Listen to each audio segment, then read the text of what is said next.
Live from New Delhi, you're watching DD India Live, India's voice to the world. I'm Tanvi Taneja, coming up in the next 30 minutes. Prime Minister Narendra Modi says India is in a position to help lift the world out of slow growth.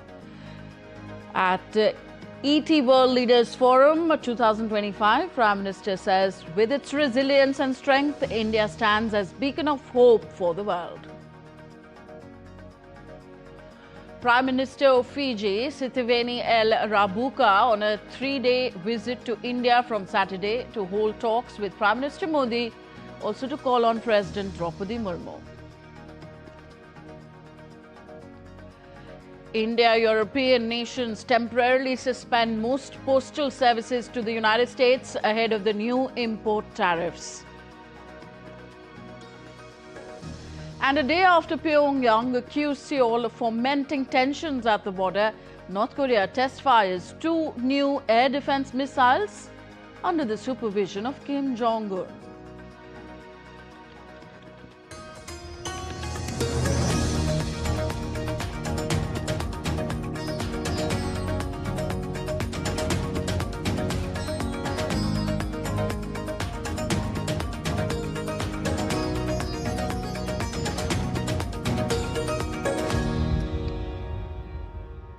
Up first, news from New Delhi. Prime Minister Narendra Modi on Saturday said that guided by the mantra of reform, perform and transform, India is in a position to help lift the world out of slow growth. Addressing the Economic Times World Leaders Forum, the Prime Minister said India is not a nation that enjoys throwing pebbles into stagnant waters, but one that has the strength to bend the course of time.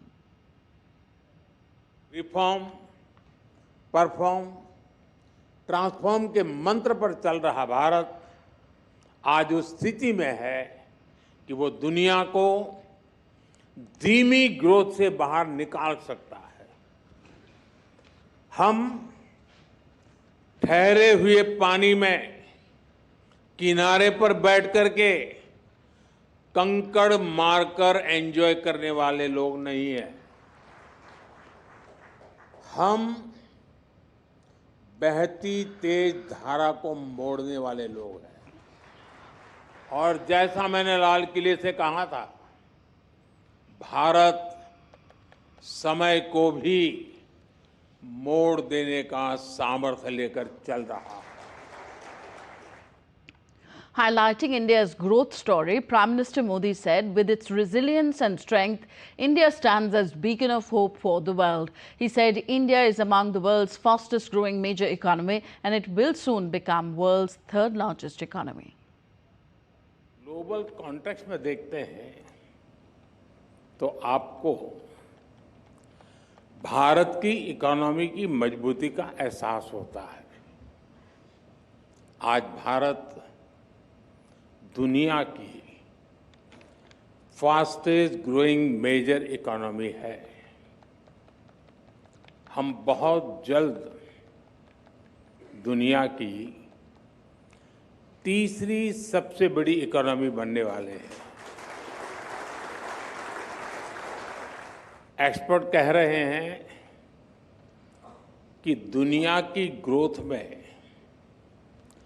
Bharat का contribution बहुत जल्द करीब 20% होने जा रहा है। Prime Minister of Fiji, Sitiveni L. Rabuka, arrived in India on a 3-day visit. The leader was received by Union Minister of State for Education and Development of North Eastern Region, Dr. Sukanta Majumdar, at the airport. This is the first visit to India by Prime Minister Rabuka in his present capacity. During his visit to New Delhi, Prime Minister Rabuka is scheduled to hold talks with Prime Minister Narendra Modi on August 25th. The visiting Prime Minister is also scheduled to call on Indian President Draupadi Murmu in New Delhi. Prime Minister Rabuka's visit underscores the long-standing and enduring ties between India and Fiji. It reaffirms the continued commitment of both countries to further strengthen the bilateral relationship across all sectors and deepen our close people-to-people ties. Ministry of External Affairs' Secretary East P. Kumaran is on a visit to Colombia and Peru till August 26th to review various elements of growing bilateral relations. During his visit to Colombia, P. Kumaran held meetings with other leaders. He held productive discussions on bilateral relations, including trade, political ties, digital cooperation and cultural exchanges to strengthen ties. Colombia and Peru are India's important partners in the South American region, with whom India has growing trade relations, with scope for diversification in trade, commerce and investment, including cooperation in energy, critical minerals and rare earths. India enjoys warm and friendly relations with both Colombia and Peru. The relationships are based on shared democratic values and growing cooperation in areas such as trade, energy, pharmaceuticals, IT and capacity building. The visit of Secretary East reflects India's continued commitment to enhancing its engagement with Latin America and the Caribbean region. The 11th round of India-Australia Comprehensive Economic Cooperation Agreement, the India-Australia CECA negotiations were held in New Delhi from 18th to 23rd of August. The negotiations covered a wide range of areas including goods, services and mobility, digital trade, rules of origin, legal and institutional provisions, environment, labour and gender, bringing greater understanding for convergence in the remaining provisions. Both sides reaffirmed their commitment to advancing the India-Australia CECA and ensuring that it delivers meaningful benefits, economic opportunities and a balanced outcome for both sides. To maintain momentum and achieve convergence, both partners will continue negotiations in virtual inter-sessions. Looking ahead with shared ambition and mutual understanding to work towards a future-ready framework, India and Australia remain strongly aligned to the early conclusion of a mutually beneficial Comprehensive Economic Cooperation Agreement. The Indian Postal Department on Saturday joined another European postal service providers in halting most parcel shipments to the United States. The Indian Postal Department has temporarily suspended the postal services to the United States of America starting from August 25th. The company said it will immediately stop accepting all shipments containing goods bound for the United States, with the exception of letters, documents and gift items valued at up to $100. Customers who have already booked articles that cannot be dispatched to the USA due to these circumstances may seek a refund of postage. The decision comes in the wake of custom regulations initiated by the United States that impacts the international postal services. France, Germany and Belgium, Austria, Denmark have already announced such suspensions. The decisions follow US President Donald Trump's July 30th executive order to end the duty-free exemption for imports valued at up to $800 effective from August 29th. In Britain, anti-migrant demonstrations and counter-protesters faced off in Hawley and Liverpool on Saturday over the housing of asylum seekers in hotels. In the town of Hawley, there was a large police presence keeping the two protest groups apart outside Liverpool's St. George's Hall.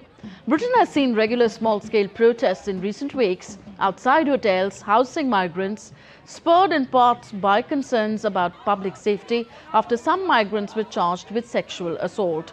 British Prime Minister Keir Starmer has been facing criticism over his immigration policies after official figures on Thursday showed asylum claims at a record high, with more migrants being housed in hotels compared to a year ago. In a historic move, Peru has unanimously declared the Shiribaya Shepherd dog a national cultural heritage, recognizing its deep ties to the ancient Shiribaya civilization that thrived in the southern Andes between 900 and 1350 AD. The discovery of canine mummies in southern Peru confirms the dog's historical role in herding, hunting and companionship. Experts believe that the Shiribaya Shepherd dog was crucial for managing the South Americans. The move underscores Peru's commitment to safeguarding its rich indigenous heritage and the traditions that have shaped its cultural landscape for centuries.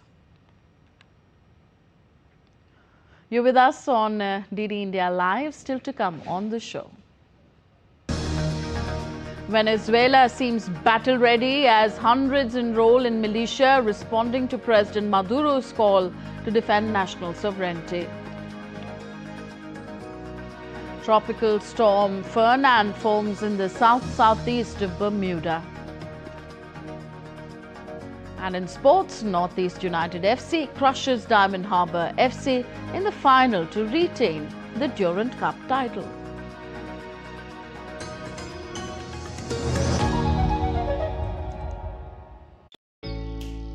Jharkhand will mesmerize you with majestic nature, rich heritage and colorful culture. Hello. Johar. It fits perfectly. Thank you. Full workout ho gaya. Ready?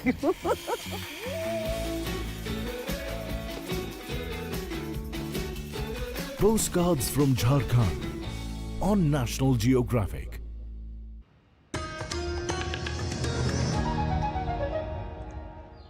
Welcome back. You're watching DD India Live. I am Tanvi Taneja. North Korean leader Kim Jong-un has supervised the test firing of 2 new air defense missiles as tensions with South Korea flared following a border incident earlier in the week. The test comes hours after South Korea confirmed it fired warning shots on Tuesday at North Korean soldiers who briefly crossed the demilitarized zone separating the countries. The report came ahead of the summit on Monday between US President Donald Trump and South Korea President Lee Jae-myung. The missile tests also coincided with large-scale joint military exercises between South Korea and the United States. Earlier this month, Kim condemned the US-South Korea joint military drills as their intent to remain most hostile to his country, pledging to speed up nuclear build-up. According to the Korean Central News Agency, KCNA, the launches showed the improved missile systems had superior combat capability. U.S. Defense Secretary Pete Hegseth fired the head of the Pentagon's intelligence agency and the 2 other senior military commanders, the latest move by President Donald Trump's administration to purge officials at the Pentagon. It was not immediately clear why Lieutenant General Jeffrey Cruz, who led the Defense Intelligence Agency, was fired. Hegseth's purge broadened later on Friday. One U.S. official speaking on the condition of anonymity said that in addition to Cruz, Hegseth had also ordered the removal of the chief of the U.S. Naval Reserves and the commander of the Naval Special Warfare Command. All 3 officials said it was unknown why they were fired. The move appeared to be the latest attempt by the Trump administration to penalize current and former military, intelligence and law enforcement officials whose views have been seen as at odds with Donald Trump. Amid escalating tensions with the United States, hundreds of Venezuelans enrolled in the National Bolivarian Militia responding to President Nicolas Maduro's call to defend national sovereignty. In Caracas, mostly public workers queued in Plaza Bolivar to sign up, with some recruits stating that they joined to prevent foreign intervention. Maduro, as commander-in-chief, had urged citizens to join the militia as part of a national sovereignty and peace plan. The enrollment drive follows increased international pressure and economic sanctions, with the Venezuelan government accusing the United States of attempting to undermine its leadership. The U.S. mission targets what it describes as narco-terrorist organizations, part of President Donald Trump's broader campaign against drug cartels and to secure the southern border.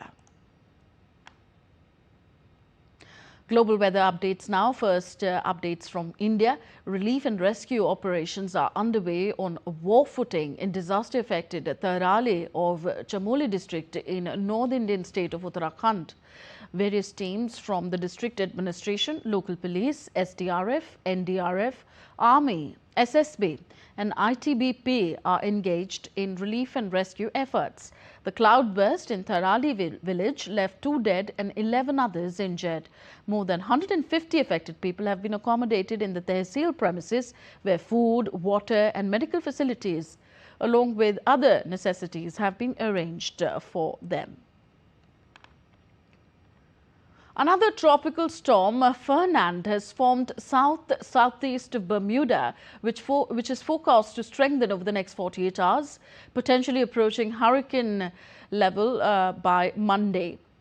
The storm is located approximately 655 kilometers southeast of Bermuda, with maximum sustained winds of 65 kilometers per hour. National Hurricane Center is monitoring the tropical wave with a medium chance of development within days. This system will likely bring heavy rains and gusty winds to the Leeward and Windward Islands on Sunday and Monday. Roads in Margate City, New Jersey were submerged by floodwater as Hurricane Erin, which was churning in the Atlantic hundreds of miles ashore. Erin, which has since made its way further out to sea, was downgraded to post-tropical cyclone. However, the agency warned swimming at many beaches along the east coast of the U.S. to be dangerous over the weekend. Erin, the 5th named storm of 2025 Atlantic season and the first to attain hurricane status, earlier had strengthened into a Category 5 storm. The last Atlantic storm to reach that intensity was Hurricane Milton in October 2024. Rescue teams backed by bulldozers and Red Cross volunteers continued searching through debris in Guinea's capital as the death toll from a devastating landslide rose to 16 after heavy overnight rains triggered the collapse of a hillside that buried homes in the Manea district. Red Cross volunteers recover bodies from the rubble under army supervision as grief-stricken residents looked on. Guinea and much of West Africa faces increasingly severe flooding and landslides during the May to October rainy season. Search operations are expected to continue as authorities work to locate any remaining survivors. Rapid urbanization and inadequate drainage systems around Conakry have left many communities vulnerable to such disasters. Onto Asia now. Several villages in the Kasur district of Pakistan were inundated as rescuers moved villagers and livestock to safer places. The Sutlej River posed a threat to the area. Authorities warned residents in riverbeds to relocate to safer areas, but some local residents said that they had nowhere to go. Floods across Pakistan have killed 785 since the monsoon started in late June, warning of 2 more rain spells by September 10th. Local authorities are urging both the national and international community to assist with funding and resources to mitigate the growing crisis in the coming weeks. Meanwhile, in Europe, French firefighters have joined Spanish emergency services to combat raging wildfires in the Fasga region as Spain struggles to regain control over the fires that have devastated large areas. The fires, which have already claimed 4 lives, continue to threaten homes and wildlife. The wildfires have scorched vast stretches of land, destroying crops, forests and homes. As Spain grapples with extreme weather conditions and an ongoing heat wave, authorities are urging residents in the affected regions to remain vigilant and adhere to evacuation orders when necessary. The head of Spain's Civil Protection and Emergencies Service said there are still 18 fires burning. And ash and smoke were seen rising from Kilauea, one of the world's most active volcanoes, following its eruption on Friday. This marks the 31st eruptive episode since Kilauea's latest eruption cycle began in December 2024. The eruption continues to draw attention as lava flows and ash clouds disrupt the surrounding environment. As the volcano remains active, residents and visitors in the area are being urged to stay informed about the evolving conditions. The USGS continues to track the volcano's seismic activity and issues updates to ensure public safety. On to some sporting action now. First, updates from soccer. Northeast United FC crushed Diamond Harbour FC 6-1 in the final to retain the Durand Cup at the Salt Lake Stadium in Kolkata on Saturday.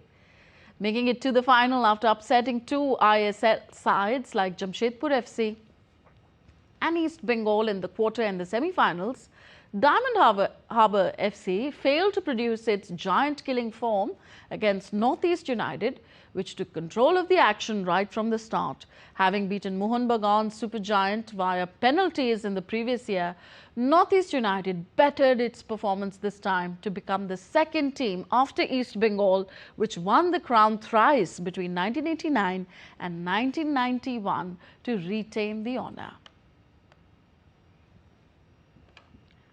And the stage is set in New York for the final Grand Slam of the year.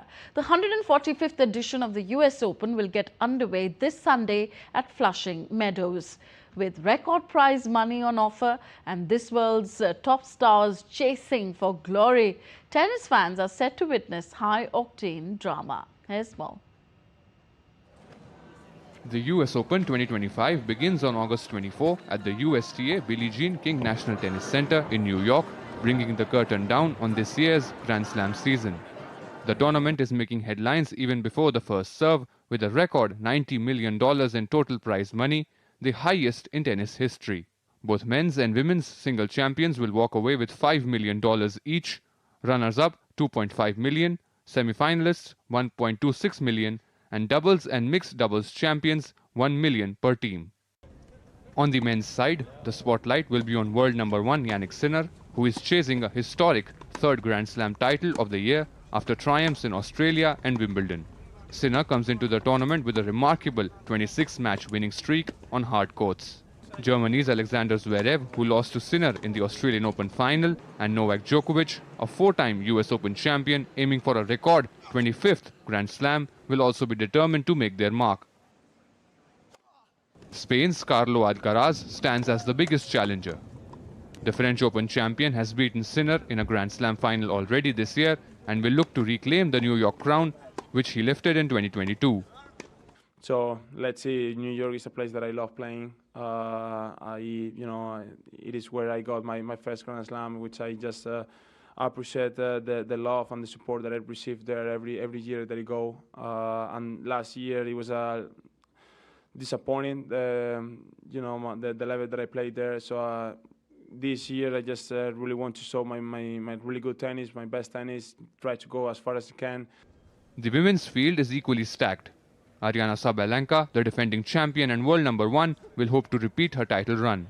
Iga Swiatek, fresh from her Wimbledon success, will aim for a second crown in New York and to cement her legacy across all surfaces.